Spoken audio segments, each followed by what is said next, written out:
The illusion of peace and tranquility has been violently shattered, proving once again that a monster can only hide its true nature for so long before the claws inevitably come out.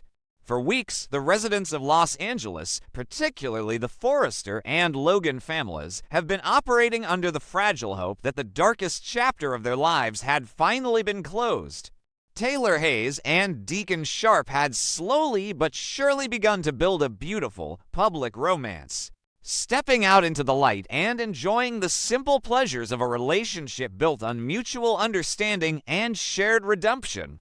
They believed that the terrifying shadow of Sheila Carter had finally receded into the background. However, the chilling reality is that Sheila never truly left. She merely retreated into the darkness to meticulously craft a masterstroke of pure, unadulterated malice. The forced, fake smile she previously flashed in Taylor's office was not a sign of surrender, but rather the terrifying smirk of a predator who had just locked onto her prey. Now, Sheila has executed a horrifying plan that plunges Taylor into a literal and psychological nightmare, utilizing the world-renowned psychiatrist's greatest strength, her boundless empathy, as the very weapon to destroy her. In a move of calculated brilliance and staggering cruelty, Sheila Carter reaches out to Taylor Hayes under the incredibly deceptive guise of seeking genuine psychological therapy. Sheila, fully aware of Taylor's professional oath and her deep-seated, intrinsic desire to heal even the most fractured and dangerous minds, plays the role of a desperate, broken woman longing for true rehabilitation. She spins a masterful web of lies, claiming that she wants to completely reform herself, to purge the darkness from her soul, and to finally become a woman worthy of existing in the same world as her son, John Finn Finnegan, and her grandson, Hayes. Sheila requests a highly private, off-site therapy session, arguing that the clinical environment of a hospital or a traditional office triggers her severe defensive mechanisms. Taylor, driven by a complex mixture of professional duty, morbid curiosity, and a dangerous sliver of hope that she can finally neutralize the threat of Sheila Carter through psychiatric intervention, agrees to the meeting. It is a fatal miscalculation, a moment where Taylor's compassionate heart completely overrides her fundamental survival instincts. The location Sheila chooses for this supposed breakthrough therapy session is an isolated, decaying abandoned house situated far on the desolate outskirts of Los Angeles. As Taylor drives away from the glamorous, bustling epicenter of Forrester creations and the comforting safety of her family, the landscape around her grows increasingly bleak and foreboding. The abandoned house itself is a terrifying monument to neglect, surrounded by overgrown weeds, shattered windows, and an atmosphere thick with unspoken dread. Despite the alarm bells ringing furiously in her head, Taylor steps through the rotting front door, armed only with her clinical expertise and a desperate desire to end the cycle of violence. The initial conversation begins with a chilling normalcy. Sheila paces the dusty floorboards, weaving a tragic narrative of her past traumas, feigning tears, and projecting an aura of immense vulnerability. Taylor listens intently, analyzing the behavioral patterns, completely unaware that she has walked directly into a meticulously prepared trap. The shift from a supposed therapeutic breakthrough to a violent abduction happens with terrifying, lightning-fast precision. Before Taylor can fully process the sudden, dark change in Sheila's eyes, a shift from feigned sorrow to absolute, predatory triumph, the trap is sprung. A spiked beverage offered under the guise of hospitality, or perhaps a sudden, violent ambush from the shadows, incapacitates the brilliant psychiatrist. Taylor's world spins violently out of control. Her vision blurs into a kaleidoscope of terrifying shapes. Her limbs turn to lead, and the confident, analytical voice in her mind is violently silenced by the overwhelming rush of a powerful chemical sedative. As she collapses onto the filthy floorboards, the last sound she hears is the cold, triumphant, and utterly unhinged laughter of Sheila Carter echoing through the empty halls of the decaying house. When Taylor Hayes finally regains consciousness, she awakens into a living hell that defies all comprehension. The transition from the bright, sunlit world of Los Angeles to this subterranean nightmare is a profound psychological shock. She finds herself trapped in a pitch-black, suffocatingly damp basement. The air is thick with the nauseating stench of mildew, rotting wood, and centuries of undisturbed dust. As her groggy mind struggles to pierce through the lingering fog of the heavy sedatives, a horrifying physical reality sets in. The cold, unforgiving bite of heavy iron chains binds her wrists and ankles, tethering her to a rusted pipe bolted deep into the concrete wall. Panic, raw and primal, threatens to consume her entirely as she pulls desperately against the metallic restraints, the harsh clinking sound echoing mockingly in the subterranean silence. Taylor Hayes, a woman of immense power, intellect, and grace, has been violently reduced to a helpless captive in a dungeon of Sheila Carter's making. From the impenetrable shadows of the basement, a single, dim, flickering light bulb suddenly stutters to life, casting long, grotesque shadows across the concrete walls.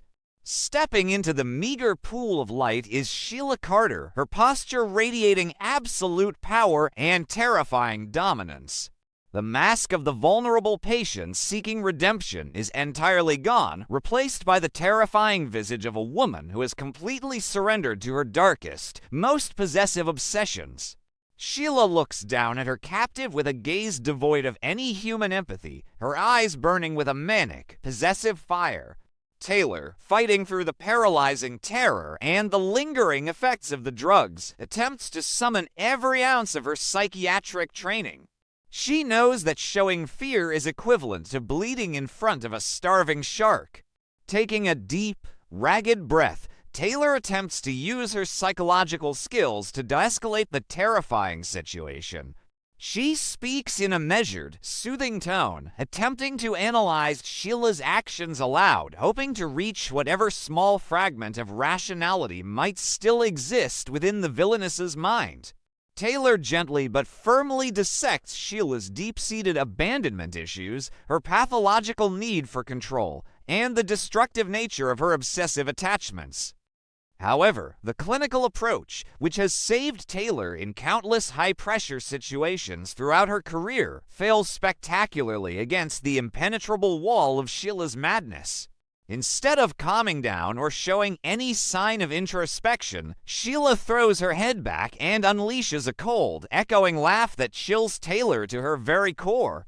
The laughter is devoid of humor. It is the sound of absolute, unyielding fanaticism. Sheila aggressively dismisses Taylor's psychological analysis as pathetic, meaningless psychobabble. She leans in close, her face inches from Taylor's, and delivers a chilling declaration of her true motives. Sheila coldly asserts that Deacon Sharp is not merely a romantic partner, nor is he a man capable of making his own choices. To Sheila, Deacon is an absolute possession. He is her sole property, an object she has claimed, and she will annihilate anyone who dares to stand between her and the man she believes belongs exclusively to her.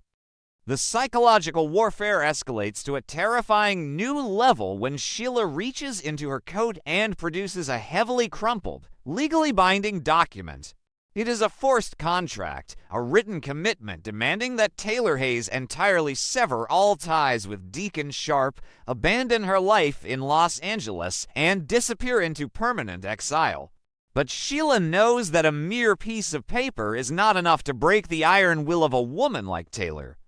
To ensure absolute compliance, Sheila plays her most devastating, horrifying trump card. With a voice dripping with venomous malice, Sheila explicitly threatens the lives of the people Taylor holds most dear. She vividly describes the ease with which she could bypass Forrester security, the simplicity of tracking down Steffy Forrester Finnegan, and the absolute lack of hesitation she would feel in bringing harm to Taylor's innocent grandchildren, Kelly and Hayes. Sheila cruelly reminds Taylor of the dark, blood-soaked alleyway behind Il Giardino ensuring Taylor remembers exactly what she is capable of when her desires are thwarted.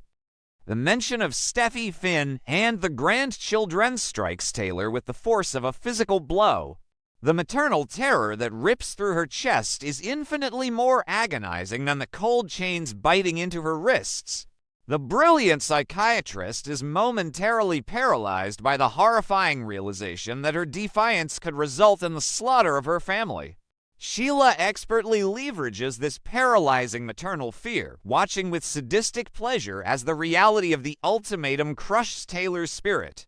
The psychological torture is meticulously designed to break Taylor not just physically, but fundamentally. Sheila's twisted logic is laid bare in the damp, echoing basement. If Taylor were to simply walk away under normal circumstances, Deacon might suspect foul play or tirelessly search for her. But if Taylor is forced to write a disgraceful goodbye letter, or if she simply vanishes off the face of the earth leaving behind a trail of broken promises, Deacon will be utterly shattered. Sheila's ultimate endgame is a masterpiece of emotional manipulation. She wants Taylor to disappear so completely and so devastatingly that Deacon is plunged into an inescapable abyss of despair. And in that bottomless despair, when Deacon feels entirely abandoned by the world and betrayed by the woman he thought he loved, Sheila will be the only one standing there to catch him. She envisions herself as his ultimate savior, the only woman who truly understands his darkness, the only shoulder available for him to cry on. By orchestrating Taylor's tragic disappearance, Sheila plans to manufacture a scenario where Deacon has no choice but to return to her, binding him to her out of sheer, isolated desperation.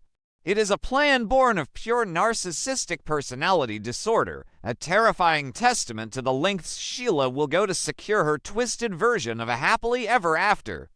While Taylor endures this unimaginable psychological and physical torment in the subterranean darkness, the outside world begins to experience the terrifying ripple effects of her sudden disappearance.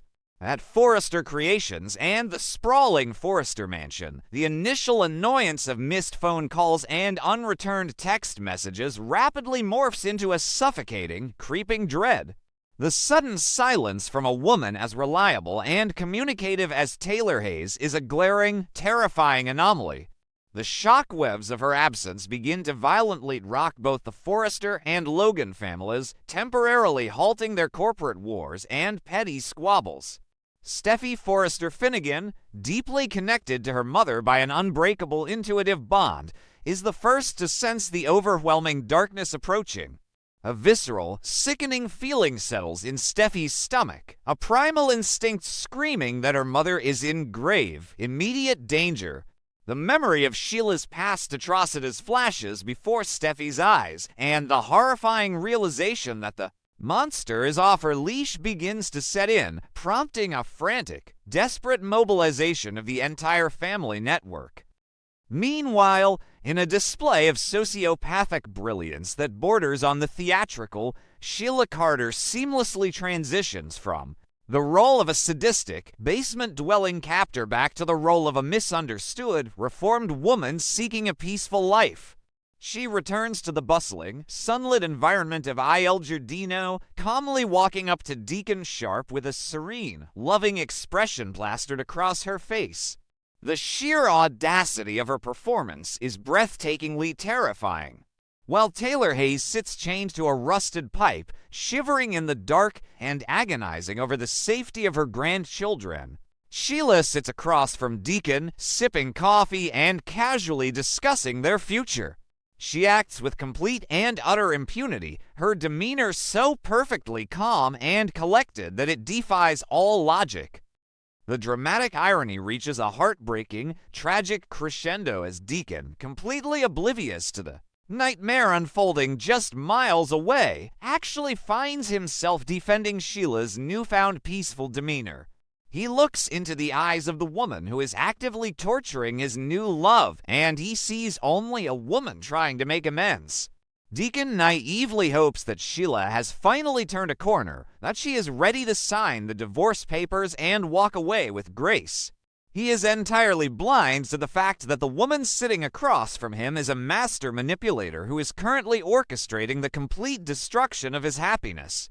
The contrast between Deacon's tragic trust and Sheila's hidden, monstrous reality creates an atmosphere of unbearable, suffocating suspense, leaving the entire world of Los Angeles teetering on the edge of a catastrophic explosion that will undoubtedly change the lives of the Forrester, Logan, and Sharp families forever.